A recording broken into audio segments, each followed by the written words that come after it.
ভারত যদি সিন্ধু চুক্তির অধীনে পাকিস্তানের ভাগের জল বন্ধ করা বা দিক পরিবর্তন করার চেষ্টা করে তাহলে তা যুদ্ধের কাজ হিসেবে বিবেচিত হবে। পাকিস্তান ভারতের সমস্ত বিমান সংস্থার জন্য তার আকাশ সীমা সম্পূর্ণরূপে বন্ধ করার সিদ্ধান্ত নিয়েছে। পাকিস্তানের সঙ্গে কূটনৈতিক সম্পর্ক হ্রাস করার মতো বেশ কয়েকটি কঠোর সিদ্ধান্ত নিয়েছে ভারতবর্ষ।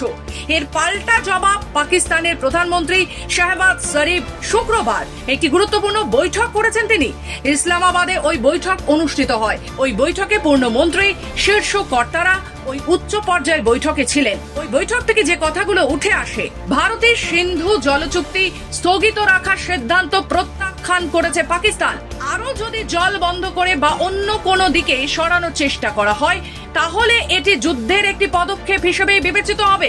ভারতের সঙ্গে সমস্ত দ্বিপাক্ষিক চুক্তি স্থগিত করতে পারে পাকিস্তান।